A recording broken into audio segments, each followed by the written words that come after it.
Assalamualaikum warahmatullahi wabarakatuh. Perkenalkan, nama saya Nunung Komalasari dari SMK Al Amanah. Saya di sini akan menjelaskan tentang materi buat sahabat pelajar, yaitu beriman pada kodok dan qadar. Pertama, di sini akan menjelaskan KD pertama, yaitu meyakini makna dari kodok dan qadar.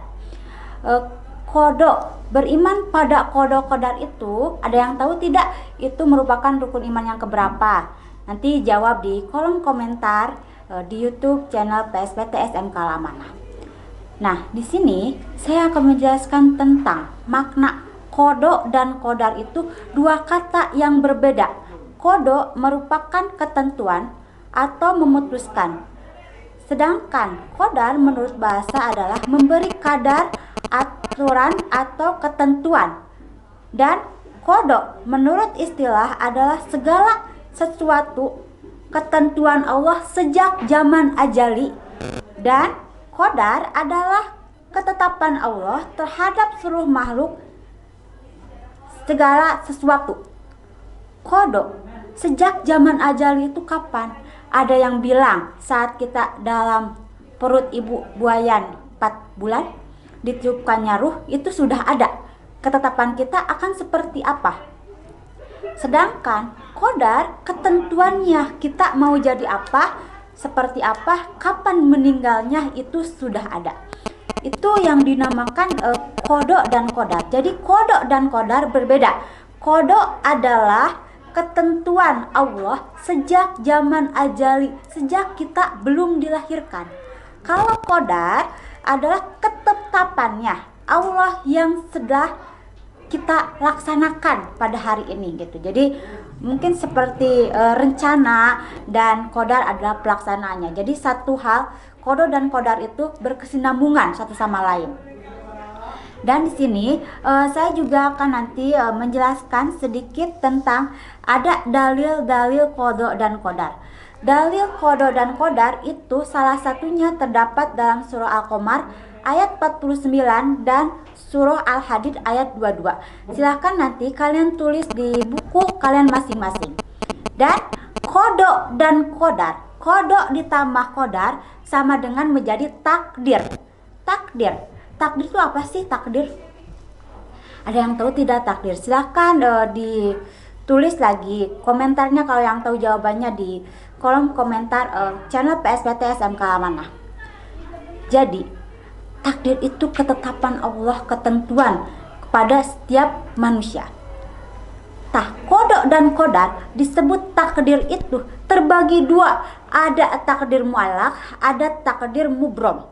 Kalau takdir mu'allaq, ketetapan Allah yang dapat dirubah.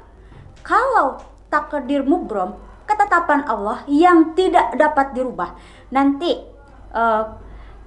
saya akan jelaskan, ada gambar di PowerPoint-nya, itu dianalisis oleh kalian, itu gambar contoh takdir apa.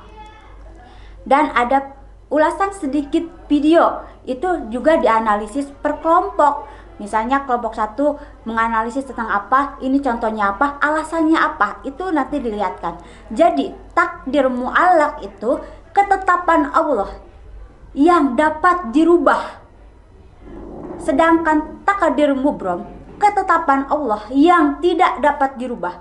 Kalau takdir mu'allaq, contohnya kekayaan manusia yang tadinya ditakdirkan untuk menjadi orang miskin, tetapi karena kita berusaha, pada akhirnya kita menjadi orang kaya di kemudian hari.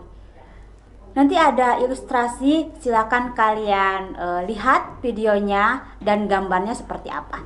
Dan di sini juga ada contoh takdir mubrom. Mubrom itu adalah ketetapan Allah yang tidak dapat dirubah. Seperti contohnya kematian, kelahiran seseorang, dan jenis kelamin. Nah, fenomena zaman sekarang, perubahan jenis kelamin itu banyak. seperti transgender, itu sudah menyalahi takdir. Jangankan kita merubah jenis kelamin, merubah yang ada dalam bentuk tubuh kita pun sudah tidak boleh, apalagi merubah jenis kelamin yang ada dalam tubuh kita. Itu tanda bahwa kita tidak pernah bersyukur dengan apa yang telah Allah berikan. Sedangkan Allah menjelaskan dalam surah Al-Ibrahim, la in syakartum la azidannakum wa la in kafartum inna adzabi lasadid. Barang siapa yang bersyukur akan ditambah nikmat oleh Allah. Tapi barang siapa yang kufur terhadap nikmat Allah, itu adalah tunggu azab Allah yang paling pedih. Jadi kalau kita bersyukur dengan apa yang diberikan Allah, Allah akan memberikan nikmat terbesar bagi kita. Tapi kalau seandainya kita kufur, tidak mensyukuri apa yang kita miliki, misalnya tadi merubah takdir kita, yang harusnya takdir laki-laki karena pengen jadi perempuan, dirubahlah transgender. Bahkan yang dirubahnya pun bukan jenis kelamin, keinginannya pun berubah. Kita jadi nggak suka pada lawan jenis, malah jadi suka ke sama jenis. Itu jelas tidak boleh. Jadi itu menyalahi takdir Allah. Dan kematian seseorang, misal ada orang yang lagi sakit kanker misalnya stadium 4, sudah divonis waktunya dia akan hidup itu cuma 3 bulan. Ternyata Allah berkata lain.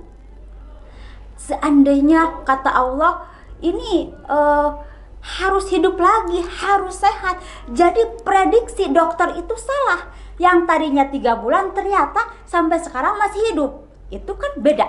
Kalau ada campur tangan Allah, dimanapun akan berubah.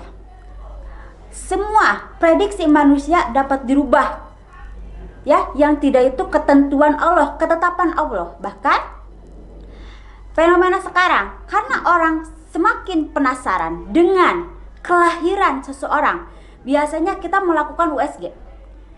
Di beberapa minggu kita melakukan USG. Kata USG, anak kita itu akan berjenis kelamin perempuan, kata USG. Tapi kenyataan pada saat lahir adalah jenis kelamin laki-laki. Itu kan campur tangan Allah, tidak dapat dirubah.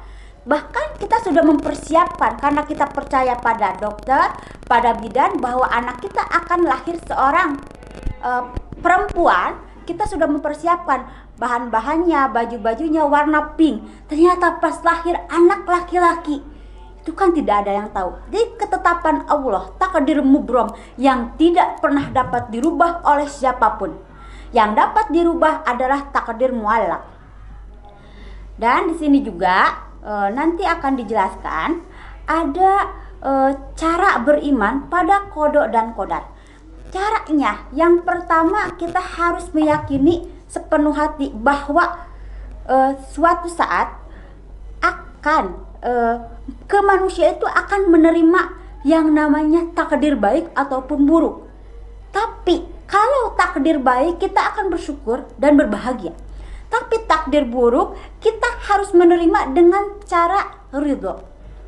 Kita kehilangan seseorang yang paling kita sayangi, misalnya orang tua kita, pasti kita tidak menerima. Tapi itu takdir Allah yang harus kita terima dengan cara ridho. Itu cara mengimani kodok dan kodar. Bahkan perilakunya itu kita harus benar-benar ridho, ikhlas, dan bersikap berbaik sangka terhadap Allah.